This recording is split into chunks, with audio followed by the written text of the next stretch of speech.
You're listening to Financial Advisor Marketing, the best show on the planet for financial advisors who want to get more clients without all the stress. You're about to get the real scoop on everything from lead generation to closing the deal. James is the founder of theadvisorcoach.com, where you can find an entire suite of products designed to help financial advisors grow their businesses more rapidly than ever before. Now, here is your host, James Pollard. Not that long ago, I shared this graph on LinkedIn and in an email I sent out. It was the chart of my training progress with an implement called the Rolling Thunder. If you want to see what that looks like, just Google the Rolling Thunder grip implement or something like that. It's a revolving deadlift handle that is 2 3/8 inches in diameter. So it's a very thick handle. It's like trying to pick up this heavy suitcase, but the handle is as thick as a soda can and it rolls away in your fingers the minute you apply pressure. That is the Rolling Thunder. It is very difficult. And I know you can't see the chart because it's a podcast episode, but the chart says, and in that chart, my best lift was 147.4 pounds. But I had a current training session going. I ended up beating that number in the training session. And right now, at the time of recording this podcast, I'm finally above 150 pounds on the Rolling Thunder. To put that in perspective, there's a video of a world champion rock climber and one of Norway's strongest men, literally nicknamed Norwegian Hulk, both attempting to lift 148 pounds, and they both failed. Just saying.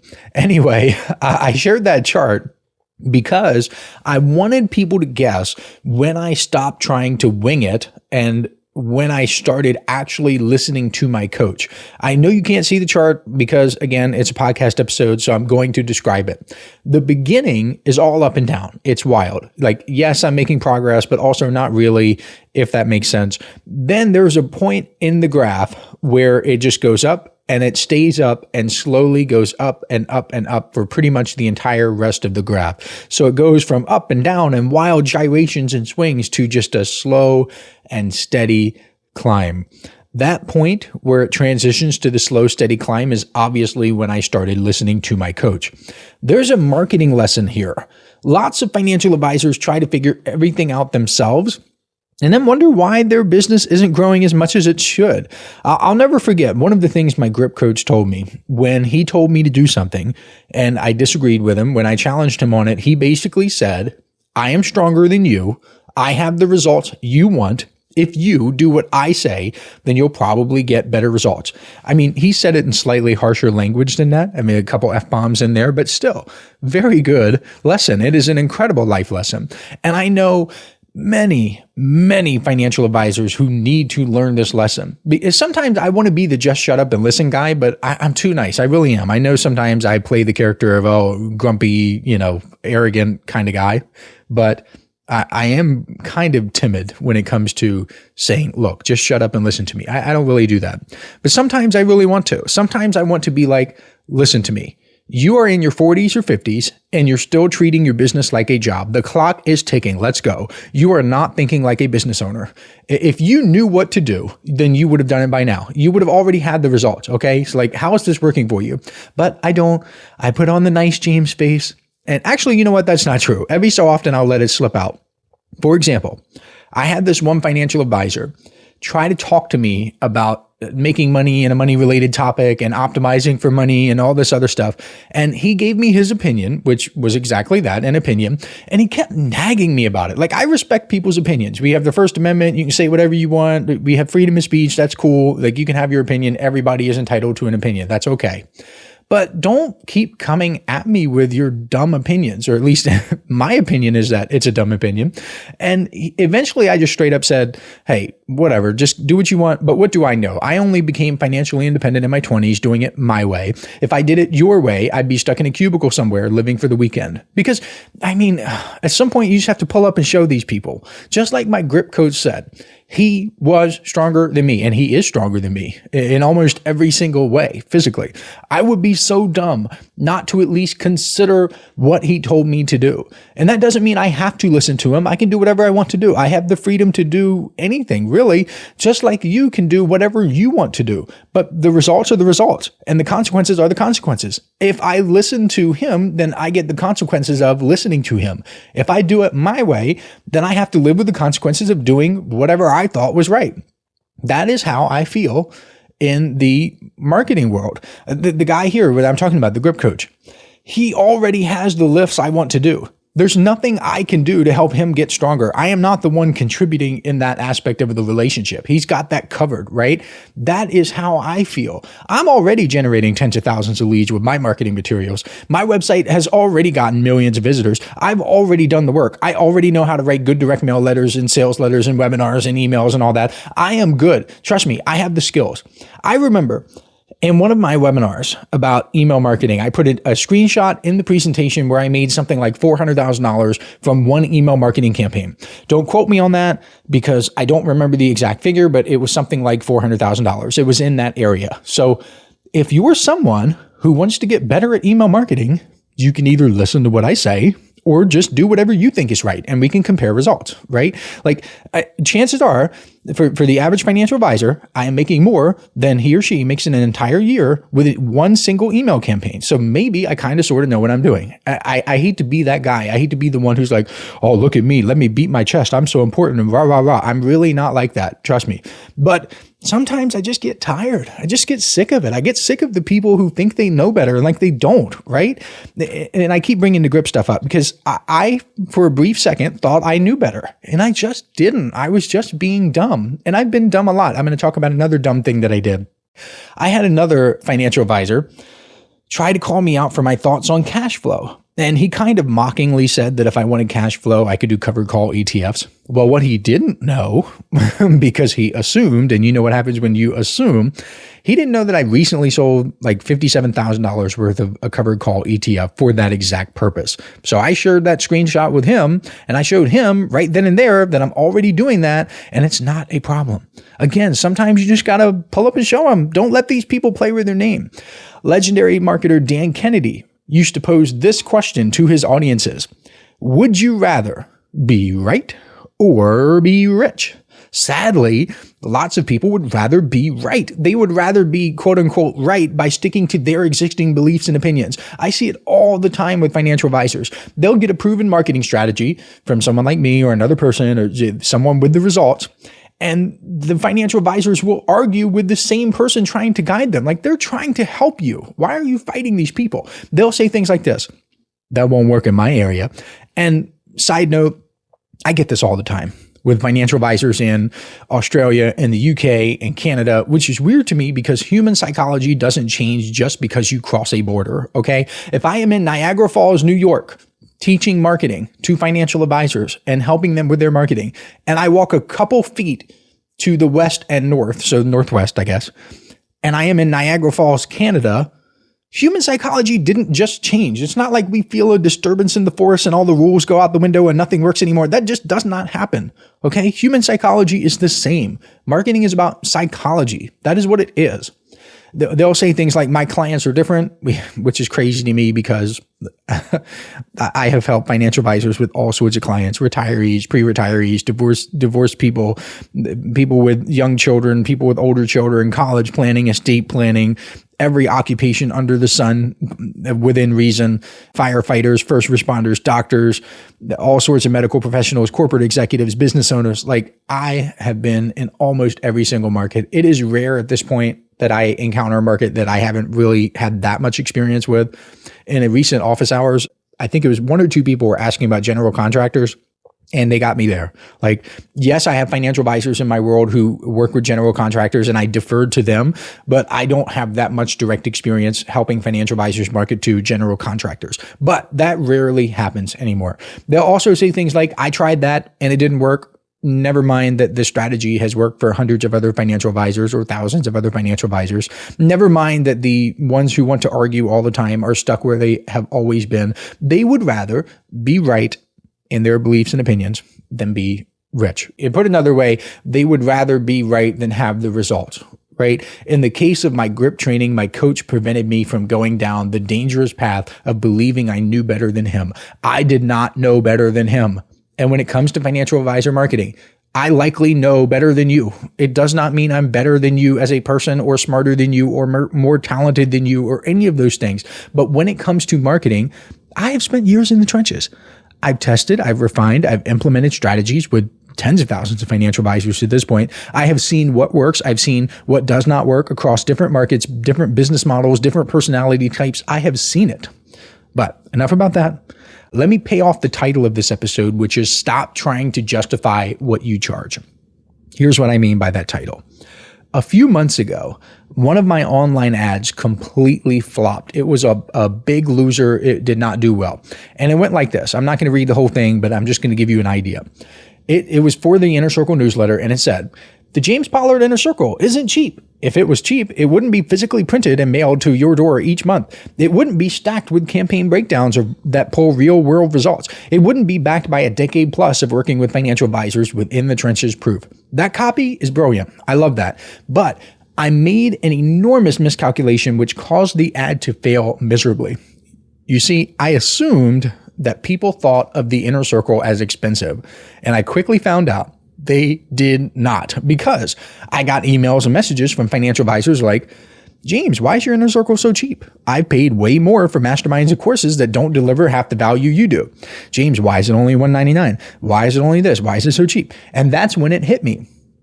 I was foolishly trying to justify a price no one was objecting to. That is so silly. It was goofy. I was a goofy goober.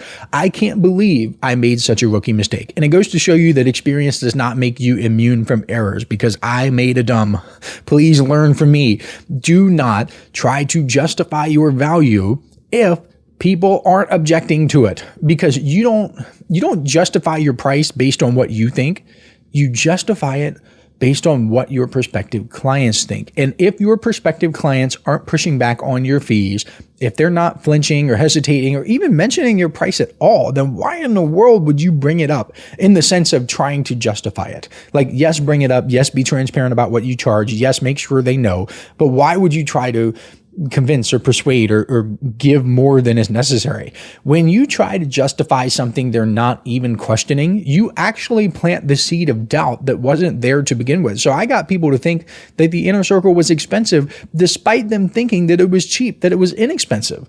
I screwed that up. You're essentially saying, hey, just in case if you're wondering if this is worth it, here's why it is. And that is a losing move.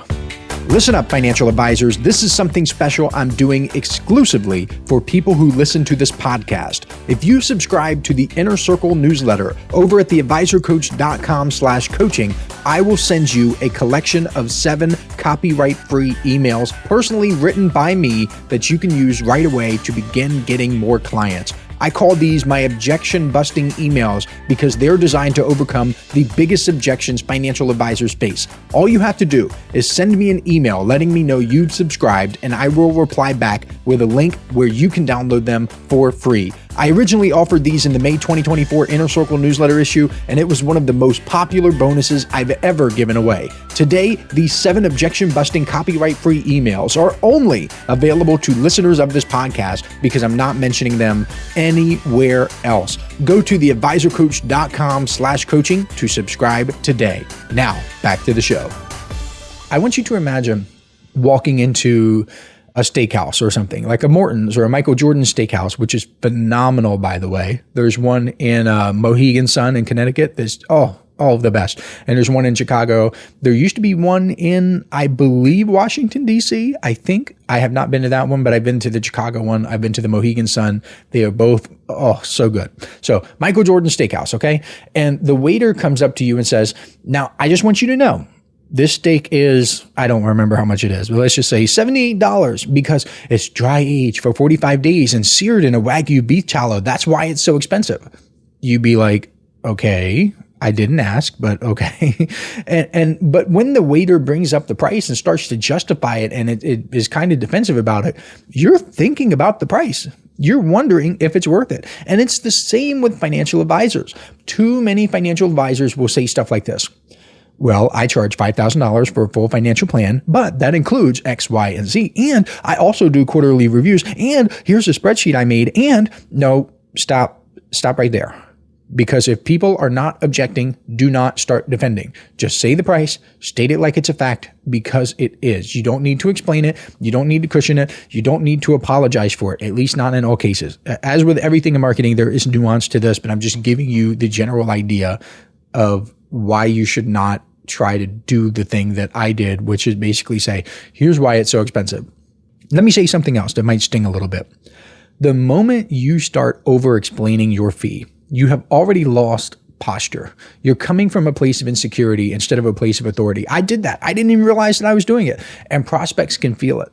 Now, if someone does object to your price, then that's different. Then you can unpack the value. Then you can help them understand the ROI, but only after they bring it up. If you have prospective clients who are saying, wow, that seems a little too much, or I really understand what I'm getting. Can you give me a little bit more information? Then yes, that is when you justify. This lesson applies everywhere in your business. It's not just your pricing. Whenever you assume that people are thinking something without actual proof, you run the risk of sabotaging yourself. It can pay off. I've done it in the past. I have made assumptions. I've run that risk and it has paid off for me. But in this case, it did not. I assumed people thought my inner circle was expensive. Turns out they didn't. They thought it was too cheap. And I wasted ad dollars defending a position that nobody held, at least not my ideal clients. I mean, yes, some people thought it was expensive. Some people still think it's expensive, but some people are going to think everything is expensive. Even if it was $1 a month, some people would still think that's too much. I'm not talking about those people. I'm talking about the ideal prospects and clients. Actually, if you want to justify anything at all, here's the lesson you should get. You should justify whatever your prospective clients believe. If they believe you're expensive, then you should justify that expense. If they believe you're not expensive, you should justify why you're not expensive, because both of those things are rooted in skepticism. And the strategy here, I talk a lot about strategy versus tactics. The strategy is to reduce that skepticism. Here's how I did it. I'm going to read you my actual advertising copy. I rarely do this on the podcast, but I feel like giving you a special treat today. This is legitimate copy that I actually used in my actual marketing to solve this problem. Okay. So you're obviously not selling a newsletter like I am, or at least I don't think you are. You are doing financial planning and giving financial advice, but pay attention to the justification here. Pay attention to the mechanisms that I use. Okay. Here we go. In a world where masterminds cost $15,000 and courses run $2,000, a mere $199 per month feels suspiciously low, especially for something this valuable. For starters, the main reason it's priced so low, here's the justification, is because it's a way for me to reach a wider audience of financial advisors. It is not time intensive like coaching. It doesn't require equity, legal paperwork, or revenue splits. It's something I can reliably deliver month after month without sacrificing my family time or other business interests. So that is one part of the justification. I have actually always done this, so which has made it even weirder, because I would say, oh, it's super expensive, and oh, this is the way for me to reach a wider audience of financial advisors. Like, those are contradictory, and I didn't even really realize I was doing it. Moving on. Plus, I don't need to squeeze every dollar out of this. This isn't my first rodeo, and it's not my only income stream. Truthfully, it's a relatively small part of my business. And frankly, I'm not interested in making a few bucks off of one-time sales. I'm playing the long game. I'd rather have advisors stick around for years, because the better they do, the longer they stay, and the longer they stay, the more profitable it is for both of us. It's a win-win. That's why nearly 100% of Inner Circle members stay month after month. Many have been with me for 6, 7, and 8 years. So that's another justification. The justification in this particular point is that I would rather make a lot of money. I'd rather make a lot of money total over the long term instead of trying to get a one-time sale. Okay. Let's say I sold courses for, I do, but let's say that I only sold courses for like $2,000. And if I sold 1,000 financial advisors, a $2,000 course, I would make a fixed amount of money, right? But if I got people in the inner circle and I got them to stay an entire year, which almost every single person does, then I would make more than the course, and they would stay so long. They would stay 1 year and another year and another year and another year, and I would make so much more money over the long term. So that is justification. It puts us on the same side of the table, right? If you're not happy with the results that you're getting with direct email access and the office hours and the newsletter, like if you can't make it work, honestly, it's you, it's your problem, it's your fault. I'm just telling you the truth. But if you really can't make it work, then there's no contracts, no commitment. You just leave. That's okay, right? And the cost to you is less than shelling out $2,000 for a course. Like within a year, you should be able to figure out if you're going to be able to make it work. So it is a win-win in multiple scenarios. Let's keep going with the copy. Next, at $199 per month, it's affordable enough that serious advisors can justify it, there's that magic word, without flinching, especially when you consider it's built from the ground up to give you a massive ROI. Here's some back of the napkin math. Say you're a financial advisor currently making $150,000 per year. For the inner circle to pay for itself, it needs to help you increase your income by a mere 1.6%. Again, I obviously can't guarantee results because I don't know your specific situation or background. However, a measly 1.6% increase isn't that difficult to achieve. Heck, a 3.2% increase in your income would mean a 100% return on investment. Pretty cool, huh?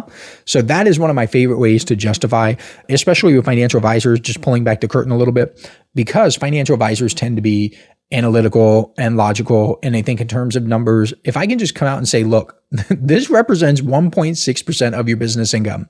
If I can help you increase your business income by 1.6%, then I probably shouldn't be doing this. I should probably hang up my marketing boots and do something else. Another justification. Here we go. We're going to keep going. Another reason why the inner circle is deliberately affordable is because I don't have that much overhead to pass on to you. I don't have a fancy office in a trendy zip code. I don't have a bloated staff. That means you're not footing the bill for any of those things. And that's true. If you've ever watched my videos, I'm just a guy in his office. I wear a hoodie. I don't have overhead. I don't have a lot of overhead. I like to keep things pretty lean, so I don't pass on that cost to inner circle members. So that is a way that it is very inexpensive. And the last one is this. Finally, I want you to think, if this is only $199 per month, what else does James know? Yes, this is strategic, because if I can deliver a jaw-dropping return at this price, you'll naturally wonder what else I can do for you. That's good business for both of us. Look, I could have priced this at $4.99 per month and slept like a baby, but I didn't, because I want it to be so absurdly reasonable that price isn't even part of the conversation. Instead, I want you to focus on ROI, results, and progress. So yeah, it's inexpensive. So I'm bringing up the objection here. People are wondering why it's so inexpensive. So I'm bringing it up. Yes, it is inexpensive, but not because it's not valuable. I've engineered it that way to give serious advisors a ridiculous edge for a ridiculous price. And that's all the copy I'm going to read to you right now, because we're running out of time. But the justification of not having a bloated staff, not having overhead, the justification of thinking, if this is only $199 per month, what else did James know? All of that is done intentionally. That's the main reason why it is so inexpensive, because I've got other stuff. Right? Like, I have other products. I have services every so often. I currently don't offer any services, but every so often I will offer services. And guess who is most likely to buy the products and services? People who are already happy with other stuff that I offer. So of course, I'm not going to be stupid and price it super high and make it insanely expensive, because then I will be shutting out a large segment of my market that would just eventually do other things with me, and we would make a ton of money together. So that is an example of justification. Actually, not just an example. I gave you several examples. Now, here's what's really interesting about all of that. None of it would have worked if people weren't already thinking, wait, why is this so cheap? Because when you align your message with what's already on people's minds, you're not convincing, you're clarifying. That is the difference between persuasion and resistance. And that's the big takeaway from this episode. You only justify when you're addressing real skepticism, not imagined skepticism. Please learn from my mistake, my big, fat, dumb rookie mistake. And if you would like even more information about how to justify what you charge the right way, visit theadvisorcoach.com/pricing. I have a 57-minute video all about how financial advisors can charge more, justify every penny, and make prospective clients happy to pay. Once again, that's theadvisorcoach.com/pricing, and I can't wait to see you there. Either way, I will catch you next week. This is the podcastfactory.com.